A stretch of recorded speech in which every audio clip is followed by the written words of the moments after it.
vimos el paso del mito en lobos. La guía 3 vimos la teoría del ser, que igual es importante. Y la guía 4 la vamos a ver al tiro para guía 4.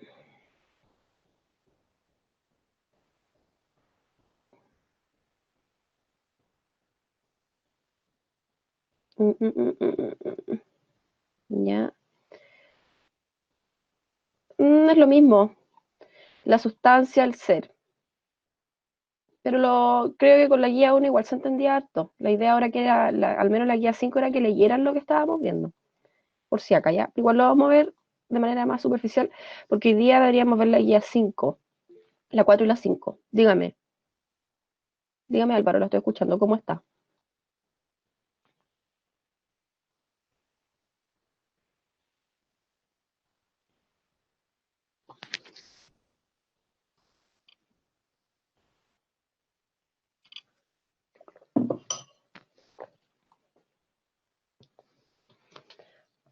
Claro que sí, como ver los capítulos del ser. Lo que pasa es que no, por cámara no podemos hacer lo que hacíamos en clase, que era leer los textos y todo el tema. Y además de eso, leer la metafísica no es cosa simple. Podemos leer así 15 líneas, pero no más. Y yo voy a explicar de qué se trata cada texto, ¿ya? De hecho, eso podríamos hacer, pero en rigor no se puede leer por el tema de la cámara. O sea, se podría, pero sería muy fome. Entonces yo igual tengo un PPT acá donde puedo expresar eso de las categorías aristotélicas. Ahora lo voy a proyectar. No, lleguemos a un acuerdo, ¿ustedes qué prefieren? ¿Que leamos el texto o que se lo explique? La idea es que, o sea, la idea es que ustedes lo entiendan, que yo les explique un poco lo que habla Aristóteles y después ustedes se ponen a leer el texto y la idea es que, verdad, aquí vayan reconociendo lo que yo les voy diciendo. Eso sería lo ideal. No sé, díganme ustedes, pónganse de acuerdo ustedes y yo hago lo que ustedes quieran, lo que les parezca más cómodo en realidad. Voy a proyectar entonces, ¿cómo se llama esta cuestión? Ahí está, toda la pantalla. Chiquillos, cuando yo proyecto las imágenes, ¿me veo igual yo o no? Eso quiero saber, que no me gusta verme. Hola Agustín, ¿cómo está? Espero que no tenga corona. Ya, ahí se me parece. Vamos a proyectar entonces. ¿Ven la guía? Por favor, vayan diciéndome si ven el tema de la guía para yo. eh, Esta es la guía 4, ¿ya? Entonces aquí vemos la metafísica ya de lleno. En la guía anterior lo que vimos fue un ejemplo de un gatito, entonces ustedes tenían que descomponerlo según las categorías, los accidentes, explicar un poquito lo que era el ser. Ese texto, o sea, esa guía creo que no tenía mucha comprensión de lectura. Me dediqué a hacer 2 guías de la metafísica aristotélica porque yo les dije que igual es complejo, o sea, para mí una persona de cuarto medio que entiende la metafísica de Aristóteles, o sea, de verdad tiene habilidades o al menos intelectuales para la filosofía o la humanidad, ya porque igual es un texto complejo a pesar de que algunos digan que no, para que ustedes que están en cuarto medio y en función de lo que vimos en el tercero medio, que era más psicología y texto un poquito más suave, bueno, los de Freud no son tan simples de entender, que entiendan este texto igual es valorable, chiquillos, y de verdad se los digo de corazón, porque yo he visto, me lo pasaron en la universidad y me costó mucho entenderlo. Y dice, bueno, profe, sí, yep. Sí, profe, se ve la guía, ya, súper. Entonces, vamos a ver, ya. Entonces, la primera parte dice, observe el material audiovisual y explique con sus palabras cuáles son las categorías del ser, los accidentes, el acto y nada. Este material audiovisual estaba relacionado con lo mismo que vimos la vez anterior. Déjenme que salte esto, lo vamos a ver superficialmente. La materia, la forma, la causa eficiente, la causa final, todo lo que vimos la última vez, lo vamos a ver ahora. Igual en esta guía están solamente las categorías y no están los tipos de causas, que sí vimos en la otra guía. Y en ese sentido, acuérdense que estaba la causa formal, o sea, la causa material, la causa formal, la eficiente y la final. Acuérdense que la causa formal es, aquí está. ¿Cómo se proyecta esto entero? Espérenme, chiquillos, para ordenarme y comienzo el tiro de la clase, pero es que no sé cómo se hace esto. No. Bueno, no sé si alcanzan a ver bien. ¿Ven bien, niños, igual o no? Que la idea es que ustedes lo puedan ver, si esto yo me lo sé ya. ¿Lo ven bien, cierto? Cuando yo les muestro el tema del PPT, ¿lo ven bien? Aquí está el PPT. Por favor, dígame si lo ven bien, para que así avancemos. Ya. Entonces, el texto que está en la guía 5, que lo vamos a leer un ratito más, habla sobre cómo entender y leer el ser. Entonces, ¿qué es lo que entiende primero Aristóteles por el ser? Acuérdense que esto es metafísica aristotélica.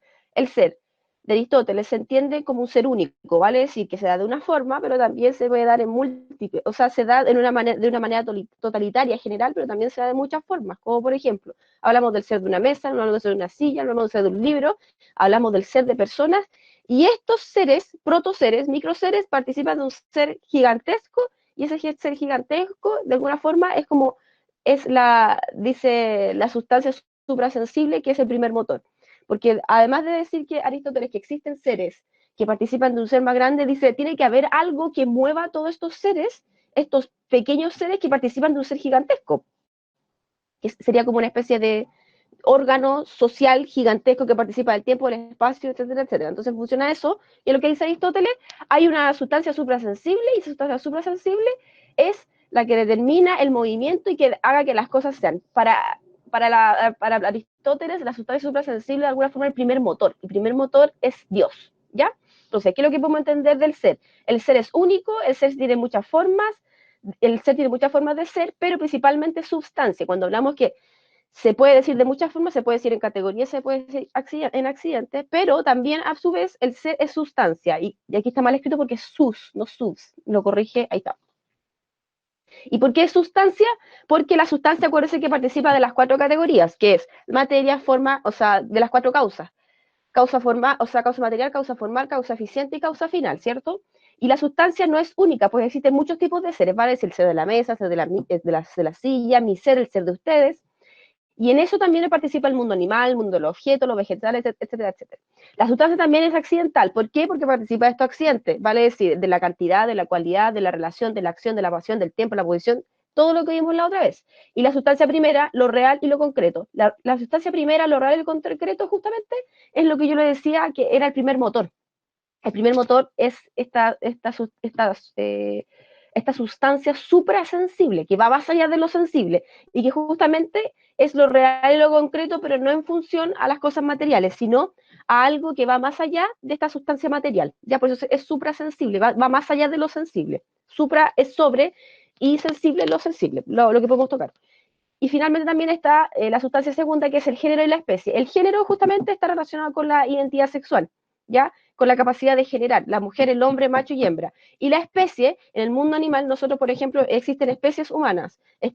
Por ejemplo, están los africanos, están las personas de piel morena o piel muy oscura, están los sudamericanos, etcétera, etcétera. Lo mismo en el mundo animal, por ejemplo. Están los tipos de felinos, está el tigre, está el león, está el puma, bla, bla, bla. Eso es la especie. Ahora, lo mismo que vimos la semana pasada, que es la sustancia, que participa del ser, siempre hay que entenderlo así. Para Aristóteles una cosa no se da sin la otra.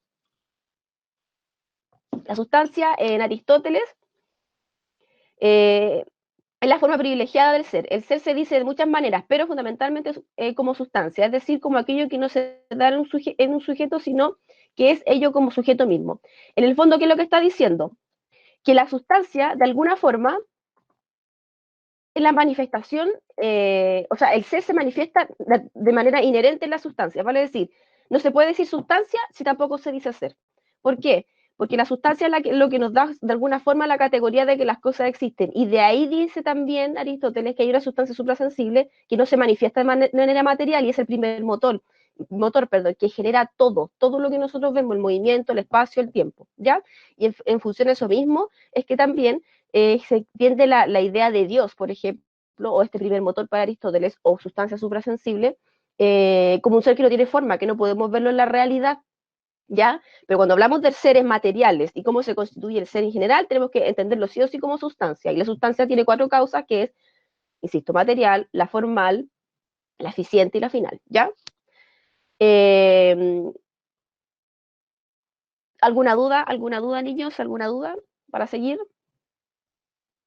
No, ahí da. Profe, ¿podría mandar el PPT después? Michelle Alejandra Pedraza.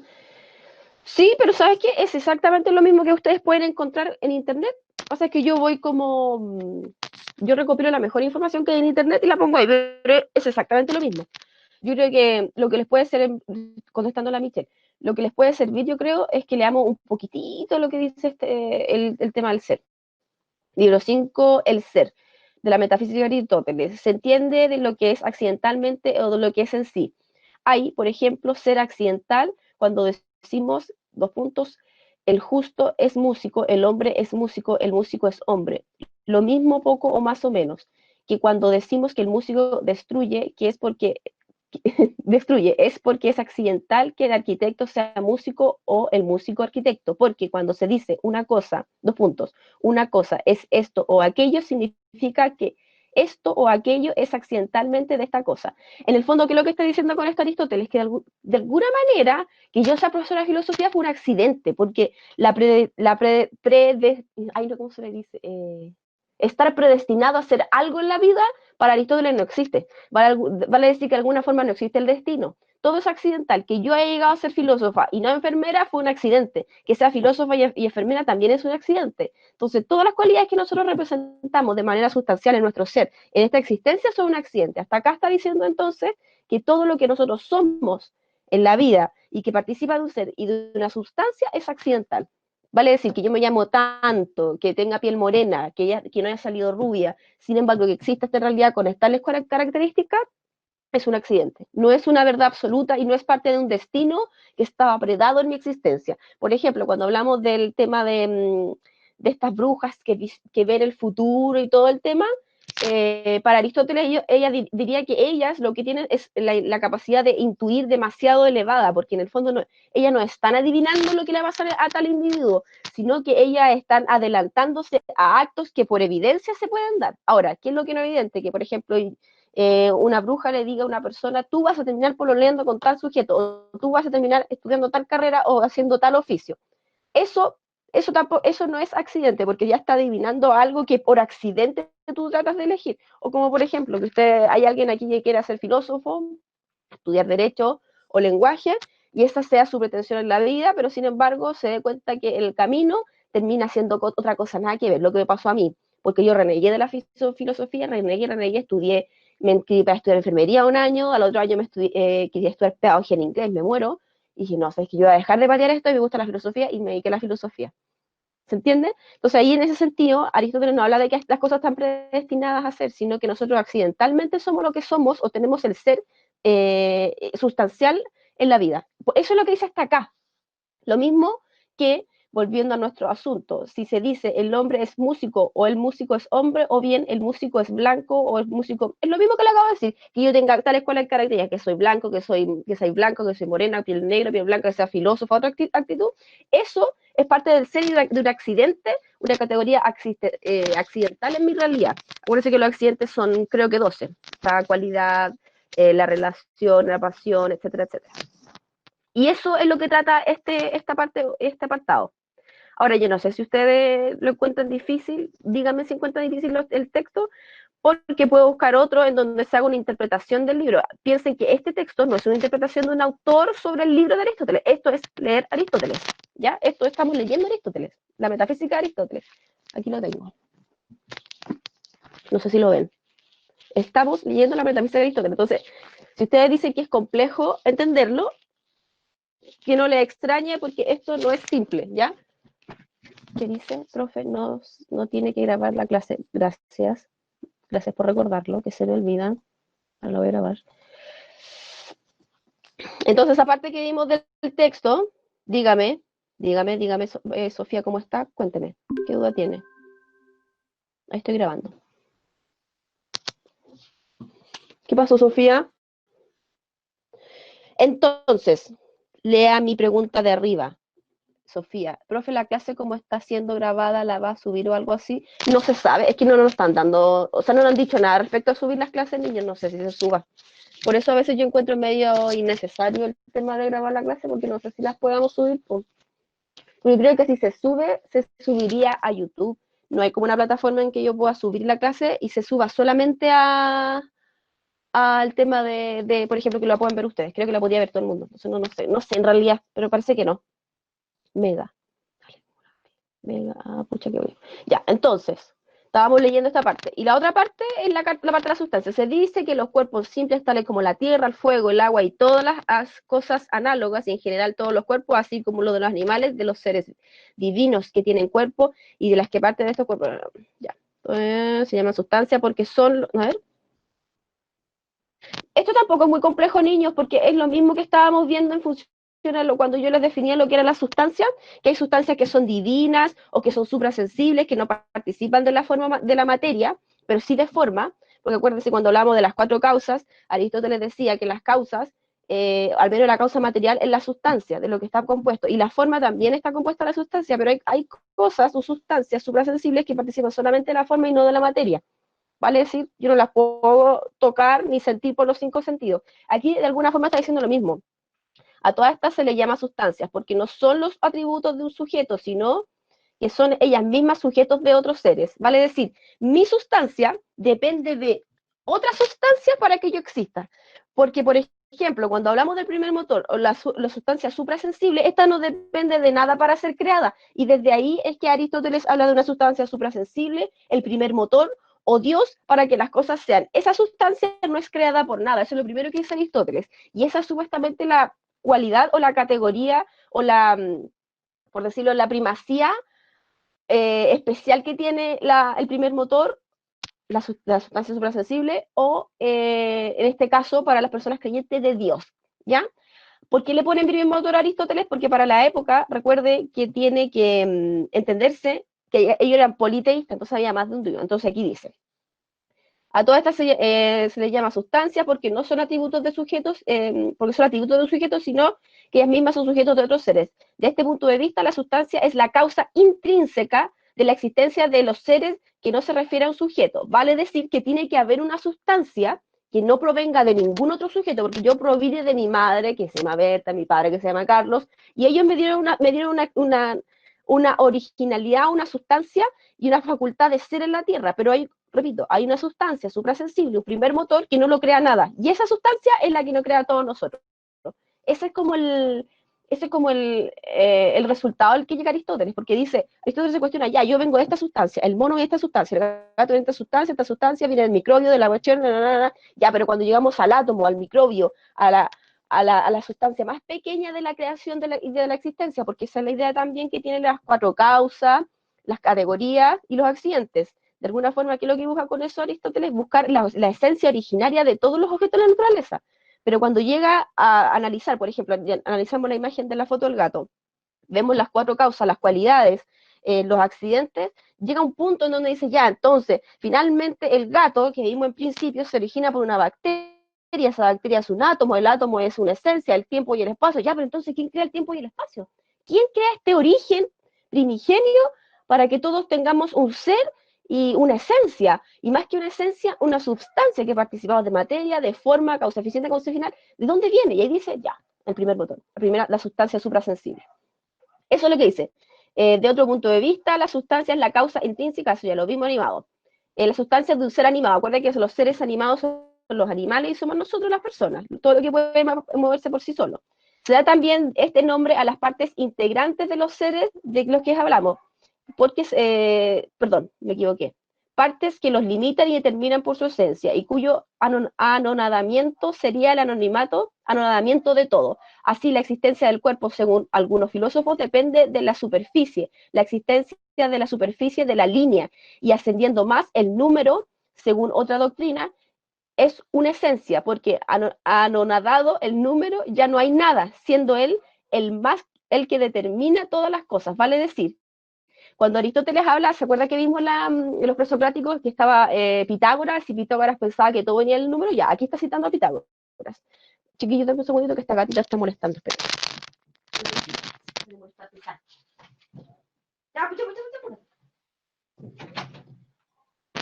Lo siento, ahora sigo. Entonces, cuando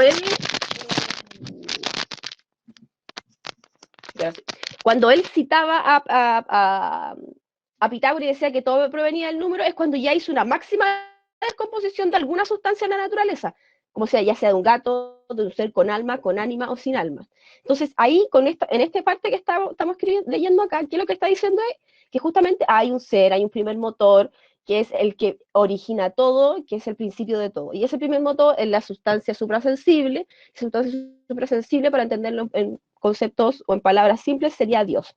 ¿Por qué? Porque no lo podemos ver en la forma material, no tiene género, no tiene especie, no tiene cualidades, nada lo puede determinar, porque es demasiado elevado.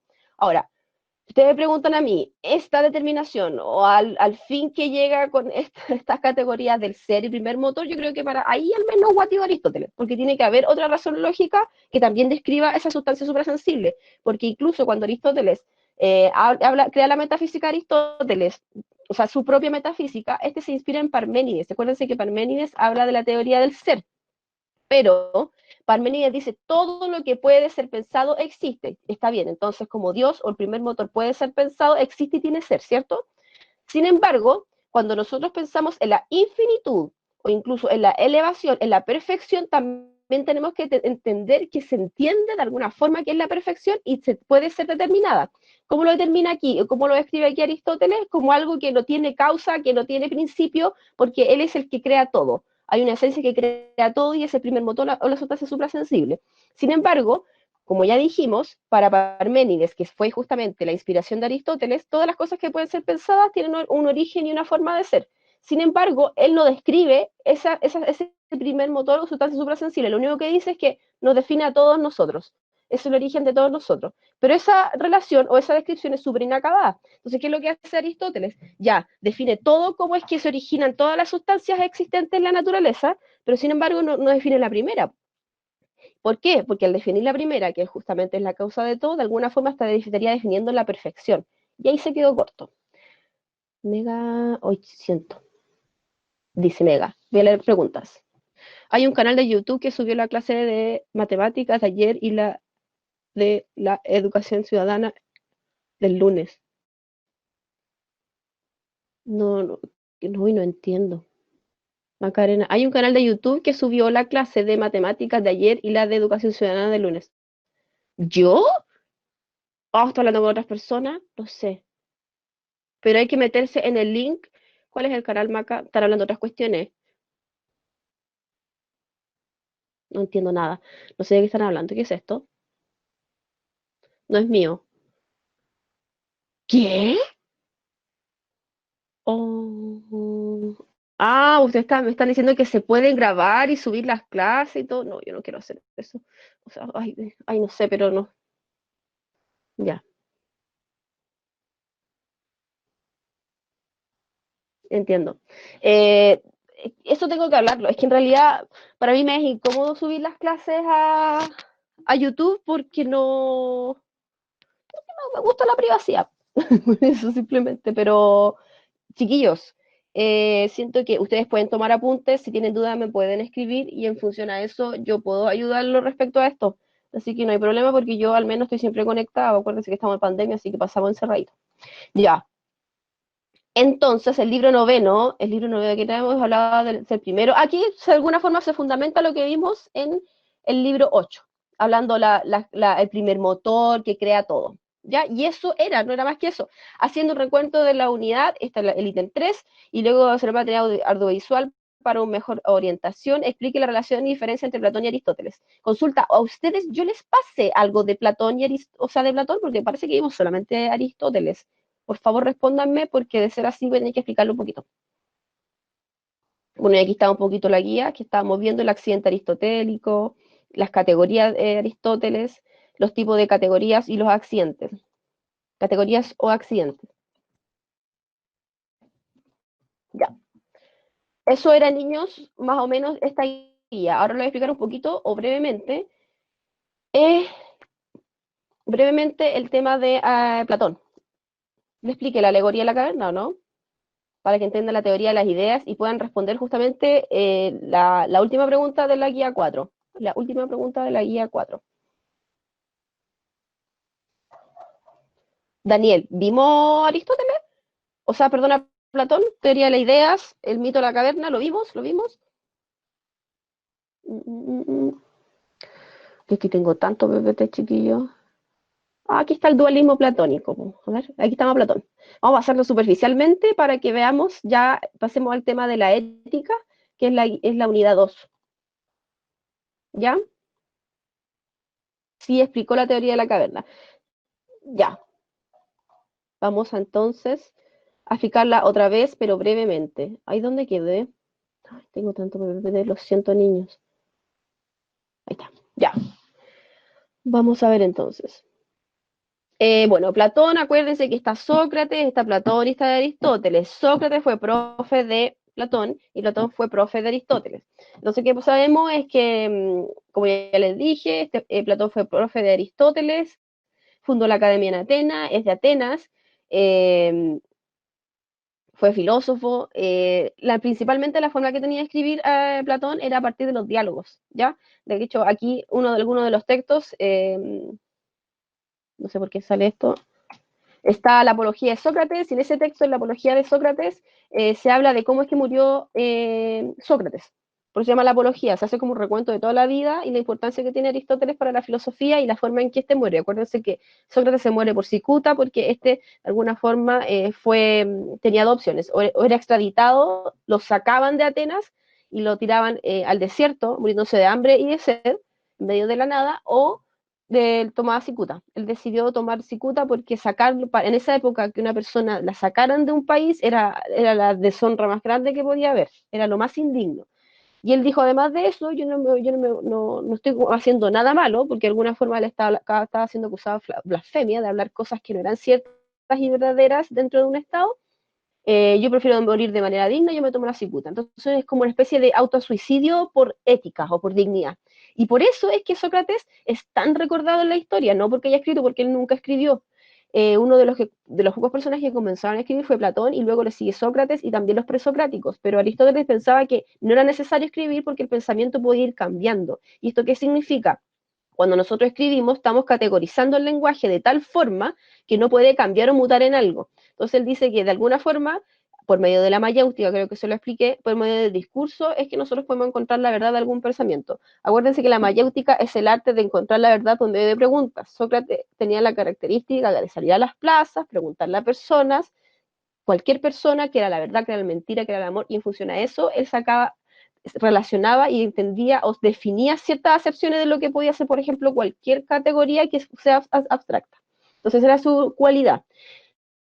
Tiene muchos diálogos, tiene el Timeo, tiene el Sócrates, el Pitón, el Georgia, Protágoras, la República y el Banquete. Lo que nosotros vimos, o toda la teoría de la idea, sale en la República. La República es uno de los libros más importantes de Platón porque ahí habla, bueno, por medio de diálogos, ahí define un montón de cosas súper interesantes e importantes para su vida. Ahí está la ética, ahí está la política, ahí está la teoría de la idea, ahí está la alegoría de la caverna. Nosotros vamos a ver solamente la ontología de Aristóteles, epistemología y ontología. Creo que la política y la ética, la política, la veo en taller de política. Entonces aquí lo que vamos a ver ahora es la ontología, la epistemología y también la ética, que es la próxima unidad. Ahora, creo que la guía que estamos viendo ahora, ay, espérenme, niños, espérenme, la voy a poner aquí ahora, la 4, sí, pues esta es la 4, qué boba, ya, porque le voy a explicar un poquito la teoría, la idea y la alegoría de la caverna, porque esto es importante para que ustedes puedan desarrollar después la ética platónica. Ya, entonces, se me perdió otra vez. Entonces, pregunta niños, cuando yo les muestro el PPT o la proyección del PPT, ¿me veo yo?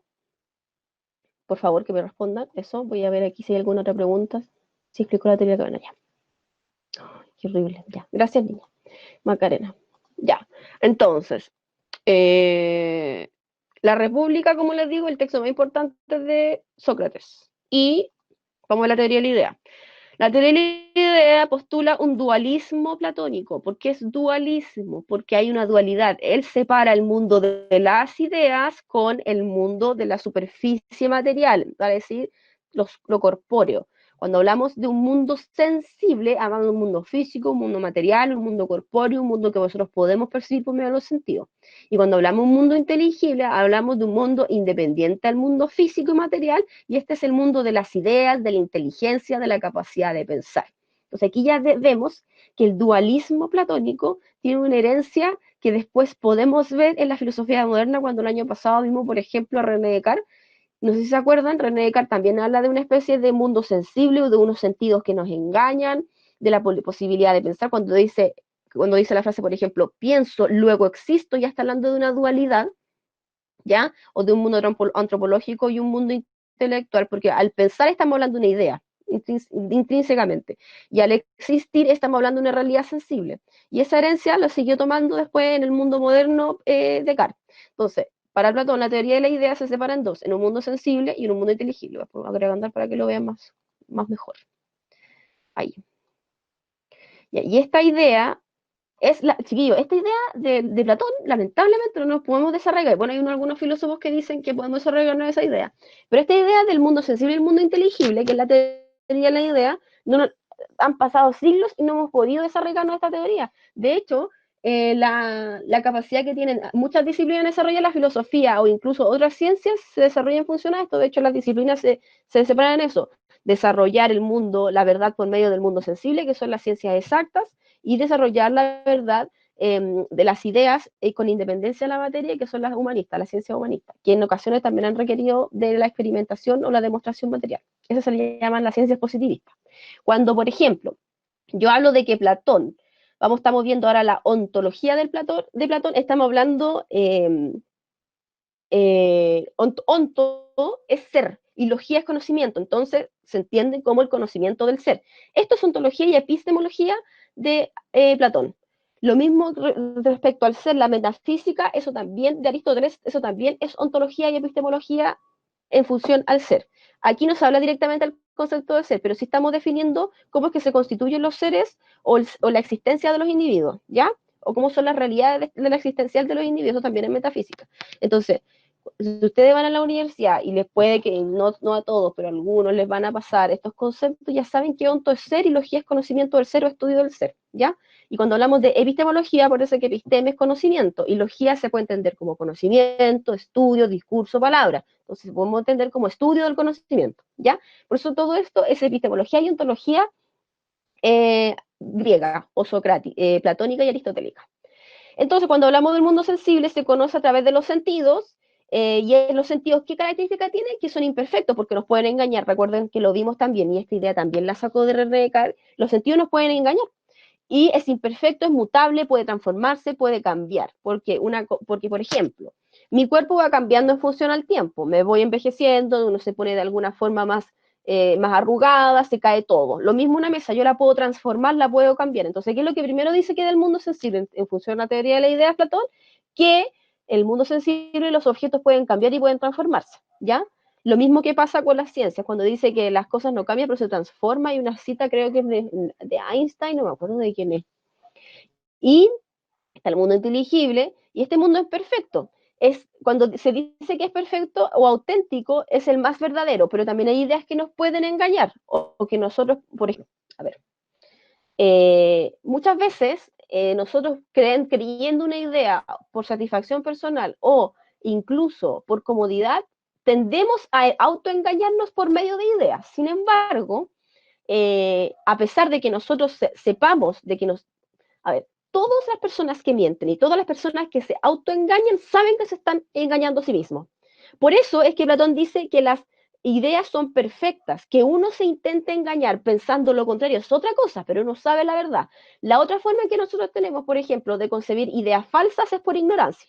Normalmente cuando pasa eso, de todas formas, igual no entendemos que hay una idea que es mentirosa o que una idea es verdadera. Entonces, en función de eso mismo, es que él dice que las ideas son perfectas, son inmutables y permanentes. Vale decir, ¿una idea la puedo transformar materialmente? No, porque la idea de mesa siempre es una idea de mesa.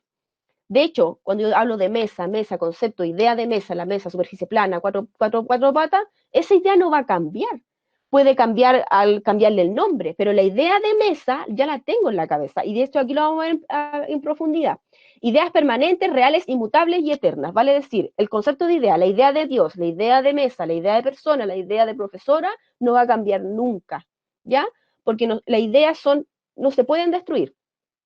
Nunca, incluso cuando hablo de la idea de nada o la idea de destrucción, el concepto de destrucción, ese concepto no se puede destruir, porque ya lo entendemos así, ¿ya? ¿Quién va entendiendo o quién no entiende nada? ¿Quién tiene alguna duda? Profe, o sea, el mundo inteligible se refiere más a las ciencias No, porque las ciencias necesitan de las ideas, que es el mundo en donde nosotros perfeccionamos y fundamentamos nuestros pensamientos o nuestros conocimientos. Ninguna realidad, ninguna disciplina se encarga sola, es, y sobre todo una ciencia perfecta que se encarga como del estudio de la materia, funciona de manera o de manera indiferente en función a estas ideas o a este entendimiento que nosotros tenemos de la realidad. De alguna forma, todos participamos de la idea, todos, pero hay ciencias que se dedican a estudiar la materia, vale decir, se quedan, un chiquitito, se quedan en este mundo más sensible, observan, estudian solamente el mundo sensible, el mundo sensible, todo lo que está alrededor de nosotros, todo lo que podemos observar por medio de los sentidos, eso es lo que estudian algunas ciencias, demuestran la verdad por medio de los sentidos, de lo que nosotros podemos observar, tocar, oler y gustar. Pero hay ciencias que se quedan solo en este mundo, y aquí está la filosofía, ¿ya? Y funciona eso, que es lo que dice Aristóteles, que la idea de alguna manera no se puede destruir, es eterna, es perfecta, ¿ya? Ahora, ¿cómo vamos a entender esta idea de que, por ejemplo, incluso la idea de destrucción, cuando la pensamos como tal, no se puede destruir? La idea incluso de destrucción, la idea de muerte tampoco puede morir, porque tenemos una idea de algo. Es muy parecido al tema de Parménides del ser. Todo lo que tiene ser puede ser pensado y existe. Lo que no puede ser pensado es lo que no existe. ¿Por qué? Porque ya tiene una categoría existencial de no existencia. Incluso cuando pensamos en la no existencia, ya estamos pensando en algo que no existe. Vale decir que la existencia, incluso la no existencia, también existe. Eso es lo que dice Parménides, porque lo puedo pensar. Un segundito. Ya, entonces aquí vemos, por ejemplo, el mundo de las ideas y el mundo de las cosas. El eidos o la idea es formal, porque cuando yo tengo la idea de caballo, a ver, es como, esto es fenomenología y esto es otra cosa, aquí también está el principio de la fenomenología. Cuando hablamos de fenomenología, yo puedo pensar en la idea de un caballo, pero no en el objeto material, corpóreo que tiene forma yo. Entonces, de alguna forma, cuando decimos que nosotros la idea participa solamente de las formas de las cosas, estamos hablando de que justamente esto es una idea. Cuando nosotros hablamos del mundo sensible, estamos diciendo de que estamos observando un caballo concretamente, ¿ya? Vale decir que las ideas son la copia o la imitación de un recuerdo material del caballo, por ejemplo. Entonces, el caballo, cuando participa del mundo, la idea de caballo es la imitación material que estoy viendo de un recuerdo de caballo. Pero cuando nosotros hablamos del mundo sensible en función a las cosas, es el caballo en sí mismo, con carne, con cuatro patas, que yo puedo observar. Ahora, lo grandioso de la idea es que independientemente de que existan estos caballos, la idea puede seguir subsistiendo. Yo puedo destruir los caballos, pero la idea de caballo va a seguir existiendo. Por eso es eterna, ¿ya? Ay, perdón. Ahí estábamos viendo entonces otra vez. Que son únicas, inmutables, aquí son corruptibles, se pueden transformar. Y aquí, y esto es súper importante, porque aquí ya empezamos a entrar un poquito en la ética, cuando hablamos, por ejemplo, de la teoría de la idea, que son solamente formales, porque no son materiales, representamos de manera imaginativa la idea de un caballo en este caso. También aquí hablamos de que las ideas son universales, porque que yo entienda un caballo, por ejemplo, los idiomas que hacen en nosotros entendemos ya en inglés se dice horses, creo, caballo, y en español se dice caballo. Sin embargo, la idea de caballo no hace referencia conceptual a las formas que nosotros imaginamos. Porque una cosa es que yo diga caballo y en inglés se diga horses, pero la idea de caballo es la misma. Un animal que tiene cuatro patas, que sirve para galopar, que come pasto, bla, bla, bla. Entonces, porque eso es que dice Aristóteles que las ideas son universales. Voy a ver si tienen consultas. Ay, ay. Consultas. Es como intentar inventar un color nuevo, exactamente, justamente. Ahora, por eso son universales las ideas y las concepciones del mundo sensible no son universales. Porque, por ejemplo, yo voy a crear un concepto nuevo, es el Arthur Schroeder, y esto va a ser una forma que nunca se haya visto en la realidad. Lo mismo que decía el Alonso, creo, no. Ay, voy a buscar el nombre. El Agustín. Voy a crear una forma o una idea de algo, o incluso en el mundo sensible voy a crear una forma para crear un concepto y tener una idea de esto. En función de eso mismo, también existen ideas que no representan la realidad, como por ejemplo la idea de mente. La idea de mente, nosotros entendemos lo que es la mente, pero a partir de solamente conceptos o de categorías totalmente subyacentes a la realidad material. En pocas palabras, cuando nosotros entendemos el concepto, por ejemplo, de la mente, ¿qué es lo que pensamos? En un cerebro, en algo que es intangible, inmaterial, es un concepto absolutamente abstracto. Entonces, también existen ideas que no se relacionan con la realidad o que no existen en este mundo real. Por lo tanto, también yo puedo crear conceptos que no hagan referencia a este mundo material. Entonces, en función a eso también puedo crear un objeto informe que tenga una particularidad extraña, y esa es la idea del diseño. Cuando el diseño, por ejemplo, crea objetos tecnológicos nuevos, de alguna forma, ellos tienen la posibilidad de crear nuevos objetos, nuevas categorías con nuevas utilidades. Los diseñadores, por ejemplo. Entonces, funciona eso, es que, por ejemplo, antes de la modernidad o del medioevo no existía la plancha o no existía la tostadora. Después de eso se comenzó a crear el objeto tostadora con un concepto específico de lo que es una tostadora. Entonces funciona eso, por eso son universales la idea, y a raíz de eso ya no se puede destruir la idea de tostadora. ¿Y por qué también se habla de la idea del bien en función? Justamente a estas formas, porque las ideas de alguna forma son virtud, son belleza, son unidad, y en función a eso mismo también participan de cosas reales, pero no todas. ¿Y por qué se entiende la idea del bien como algo importante en la teoría de la idea? Porque de alguna forma la idea de bien representativamente lo vemos en actos, pero no en objetos.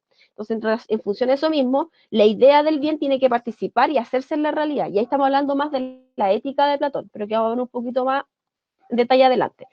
En función a la alegoría de la caverna, esta es la alegoría de la caverna, la explicamos, ¿cierto? Estaba el mundo de las sombras, en donde algunas personitas se quedan dentro de este mundo de las sombras, eh, conformándose con lo que vemos de lo que podría ser la realidad, porque esto es como una ficción de la realidad, porque la realidad es esto, hay otros individuos que están proyectando en la pared la realidad de lo que podría ser.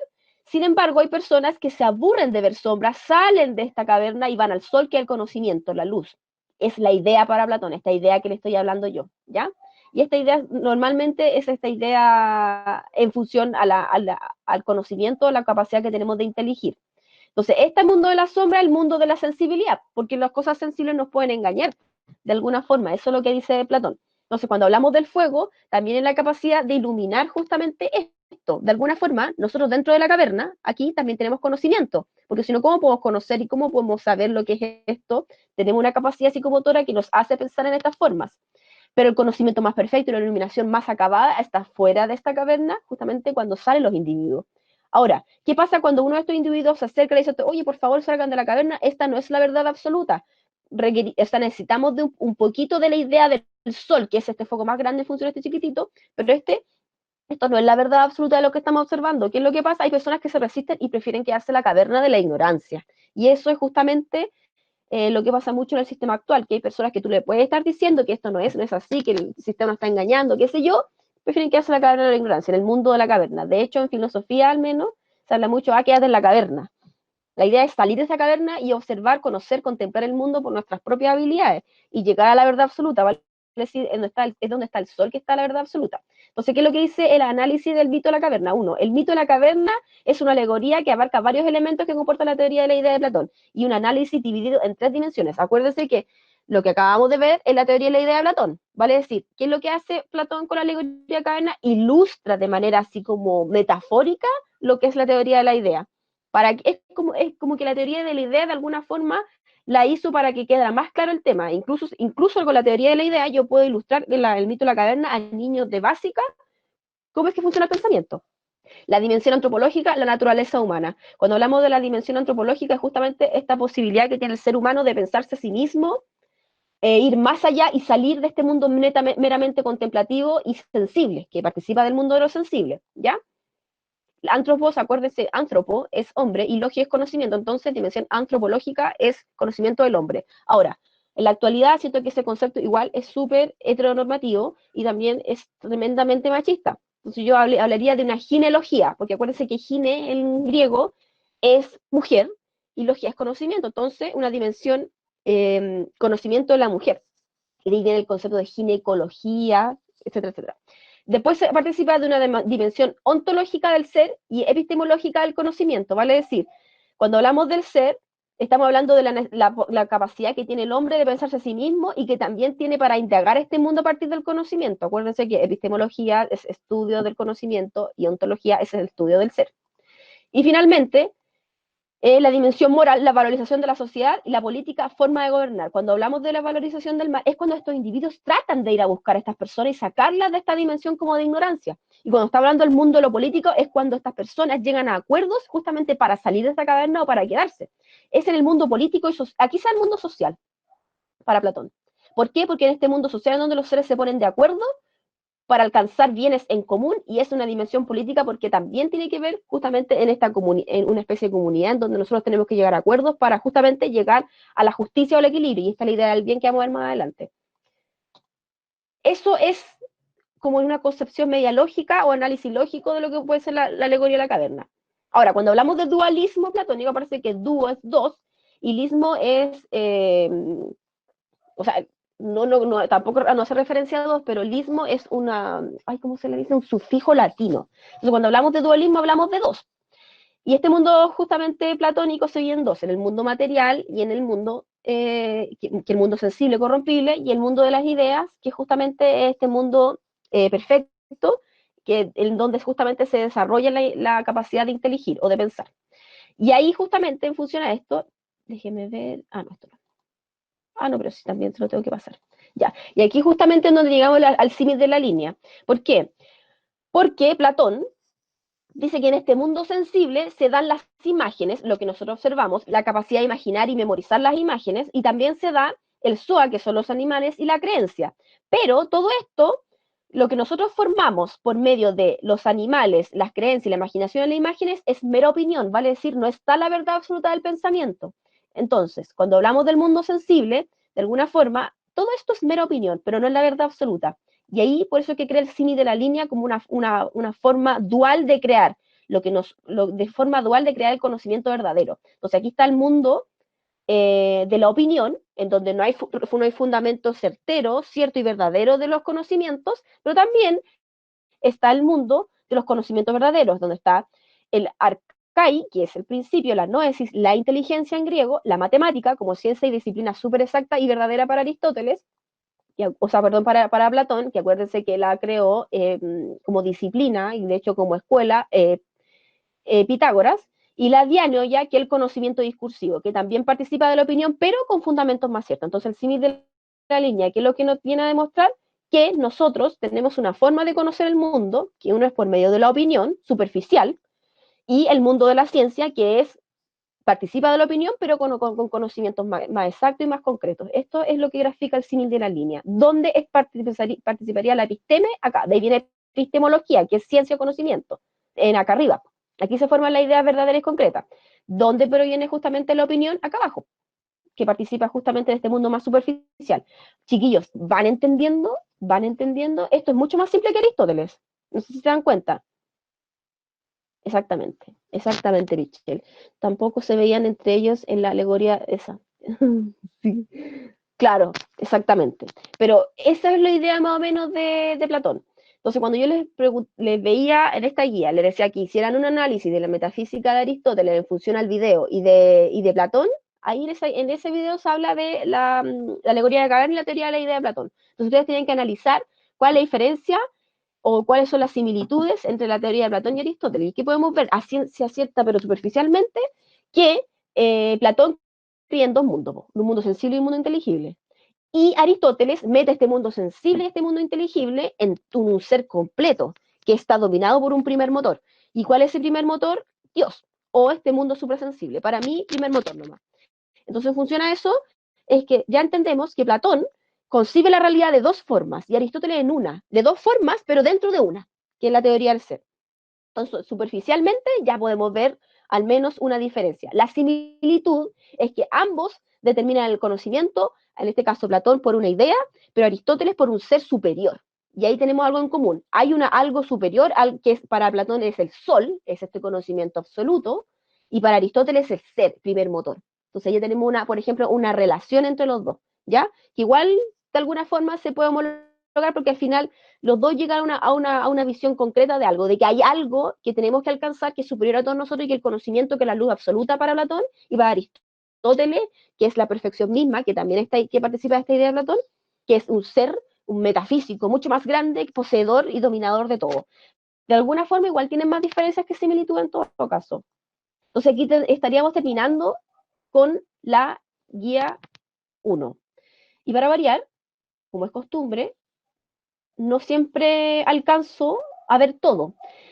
Pero vamos a ir la otra semana ya con la ética platónica, el mundo moral de Platón, el concepto del bien y la justicia, que es esta guía. La justicia individual, la justicia... Ah, pero esto es más política. Ya, pero hasta aquí vamos a ver más o menos lo que es Platón.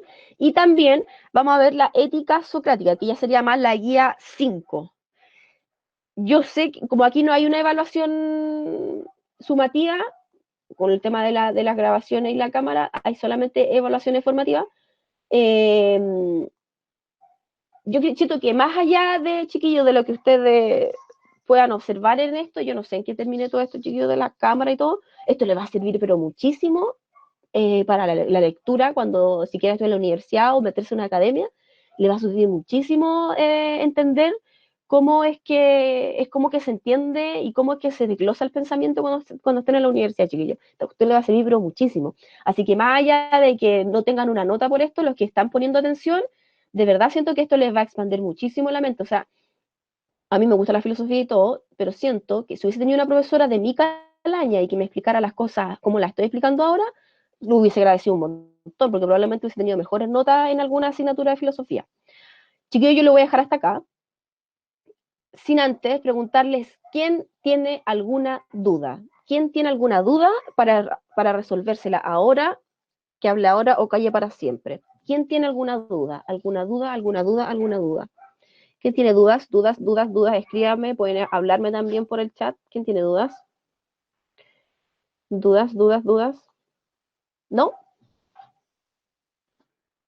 Listo. Ya niños, los quiero mucho, que les vaya bien,